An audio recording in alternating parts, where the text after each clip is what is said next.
This Florida lawsuit paid me $1, and you won't believe who got rich off the deal. And if you think it's the lawyers, you'd be wrong. There's actually a private group of people that you've never heard of that are cleaning up with these lawsuits. And it's definitely not you or me getting paid. In this video, I'll show you how secret investors are allowed to bankroll lawsuits for profit, how an app on your phone leaked your data and won't admit they did anything wrong, and how one woman and a massive lawsuit almost put Dairy Queen out of business. Let's jump in. This all started back in 2021 when Park Mobile, the app that most people in Florida use for public street parking, had a data breach. That means a hacker got into their system and stole personal information from about 21 million people. I'm talking license plate numbers, emails, phone numbers, all that stuff you really don't want floating around in some hacker's hands. A couple of law firms jumped in and sued Park Mobile on behalf of everybody affected. That's what's called a class action lawsuit. It's when a bunch of people team up to sue the same company for the same reason. Instead of filing thousands of separate lawsuits, they bundle it all together into one big case. That group of people is called the class. Usually it's for stuff like data breaches, false advertising, or shady business practices. Anything where a company did something wrong to a lot of people at once. One or two people act as the lead plaintiffs, and if they win or settle, everyone else in the class gets a piece of it. So fast forward to 2024, the case was settled for $32.8 million with final approval in March of 2025. So I'm thinking, I'm about to be rich, right? Wrong. Here's what actually happened. Park Mobile settled, but, and this is the crazy part, they didn't have to admit they did anything wrong, even though everybody's data got stolen. But let's talk about the money. Out of the $32.8 million, the two law firms that brought the case walked away with $6.2 million for fees and expenses. That's about 25% of the total settlement. That leaves $26.6 million for the 21 million people whose data got jacked. You do the math, and that comes out to about $1.26 per person. But it gets even worse. I got an email recently letting me know about the lawsuit and the settlement because honestly, our data gets stolen so often now that I probably just forgot about this one. The email said I was eligible to receive $1 whole in the form of a coupon, but I had to use it within a year and I couldn't even use it all at once. I had to split it into 4 parking sessions. That's 25 cents off each time I pay for parking. So basically, even if I was pissed about Park Mobile putting my data at risk, I'd have to keep using their app to collect my pathetic $1 payout. Does that seem like a fair exchange for leaking my data? And by the way, it probably happened to you too. So who really made out in this deal? Because it wasn't the people who got hacked. This is where it gets super shady. The funders are the ones getting rich off these lawsuits. But who are they and how does it work? More on that in a minute. Because first, I gotta tell you about 2 more insane class action lawsuits. You know Subway sandwiches, right? The classic foot-long sub? Turns out that footlong isn't always exactly a foot long. Back in 2013, a teenager in Australia posted a photo of his Subway sandwich next to a tape measure, and it came up short, just 11 inches. That photo went viral and suddenly people were outraged over an inch of missing bread. That post kicked off a wave of class action lawsuits in the US. Lawyers jumped on it, claiming Subway misled customers with the whole foot-long branding. Here's what they found. Subway used uniform dough and the size difference came from normal baking variation. Plus, even when a sandwich was a little short, you still get the same amount of meat and cheese, so nobody was actually losing food. But the lawyers pushed for a settlement anyway. In 2016, Subway agreed to tweak its baking process, start measuring more, and put up disclaimers. No cash for the class members, just some behind-the-scenes changes. Meanwhile, the lawyers were lined up to collect $525,000 in fees, and a few named plaintiffs would each get $500. The rest of the class, $0. Not even a free sandwich. But here's where it gets good. In 2017, the 7th Circuit Court of Appeals stepped in and said, "This is ridiculous." They called the whole thing utterly worthless and tossed the settlement. And just like that, the case died. So people spent 4 years and hundreds of thousands of dollars suing over an inch of bread and nobody got paid. The only ones who almost walked away with a payday were the lawyers. And that's the problem. This is how ridiculous some of these lawsuits can get when lawyers think they got a shot at a big payday from a huge company. But this next story is even worse. Patty DeMint and Michelle Roby are sisters, and they had a dream. Open their own Dairy Queen and build something that actually helped people. And that's exactly what they did in 2017 in Medford, New York. These weren't cutthroat business owners, they were the opposite. They gave second chances, they helped struggling employees with money, bought gifts for their kids during the holidays, and hired people others wouldn't even consider. Here's what Patty said: whether you are a felon, whether you are misplaced, whether you are 80 years old, whether you are 14 years old, everyone needs a place to call home as far as a job goes. But that kindness didn't protect them. In 2019, a former employee they'd let go, someone who had repeatedly threatened them saying, "I'm gonna get you," filed a lawsuit against them under a vague Depression-era New York law. The law says manual workers have to be paid weekly.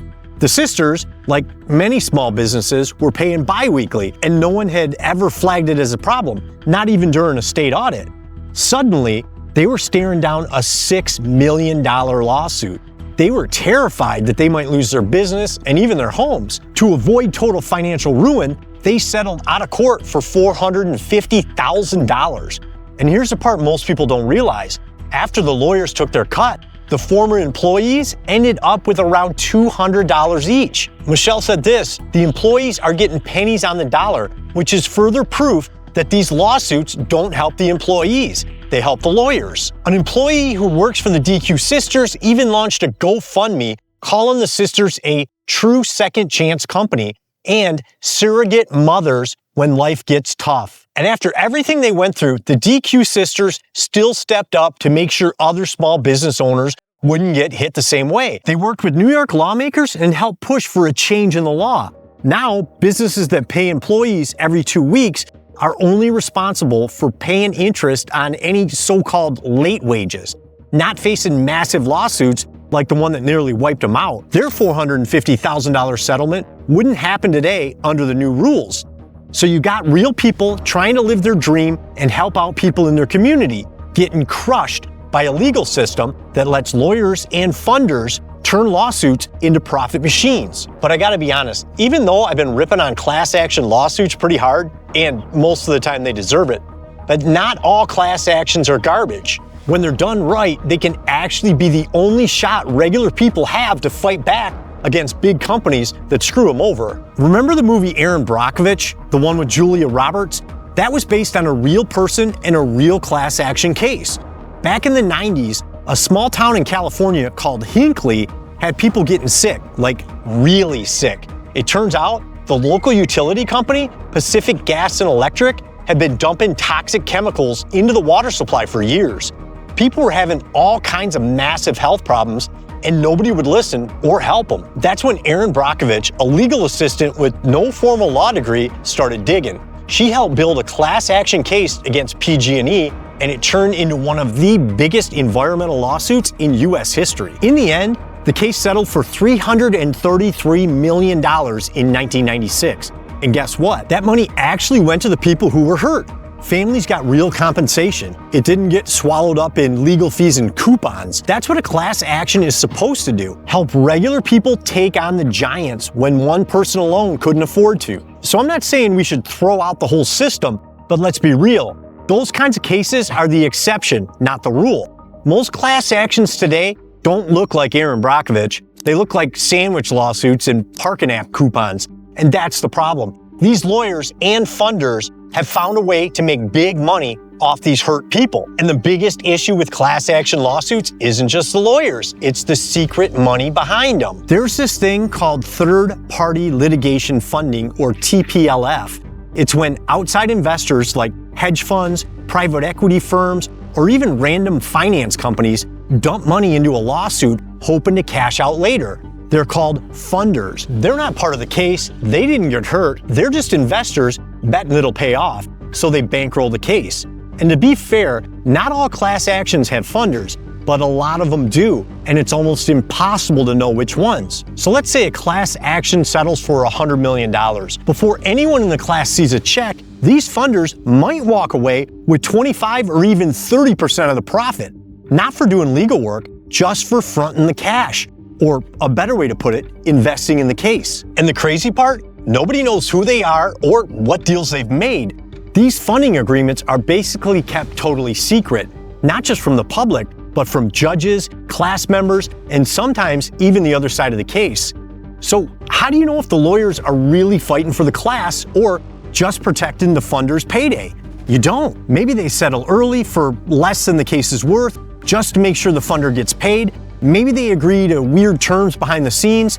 Either way, it's the people who are actually harmed that get screwed. A few states have started waking up. Courts in places like Northern California, New Jersey, and Delaware now require some transparency in these deals.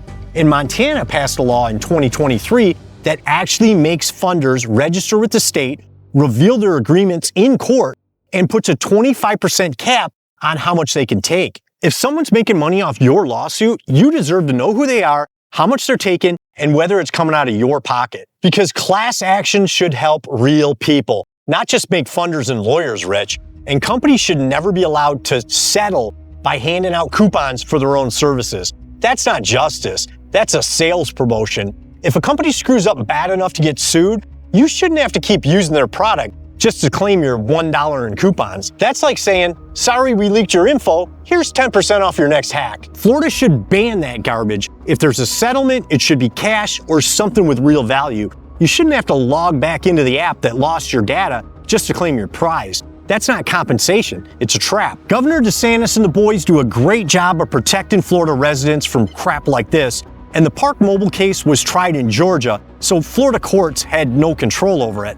But I think it'd be a great idea for Florida legislators to go after the hidden money behind these lawsuits. The state should pass laws that force litigation funders to come out of the shadows, register with the state, disclose their funding deals in court, and cap how much they can take. Simple. If someone's making money off your lawsuit, you deserve to know who they are, what they're taking, and whether your payout is getting sliced up behind your back. That's how you fix the system. Not by killing class actions, but by making sure they actually help the people they're supposed to. It'd cut down on the dumb lawsuits and get more money to the people who actually need it. Now, I love living in Florida, and here's one more reason we got the best governor in the country. Click here to see how Governor Ron DeSantis saved Florida with this major win that the media said was impossible. While other states are falling apart, DeSantis just keeps stacking up the wins. Click here, and I'll see you there.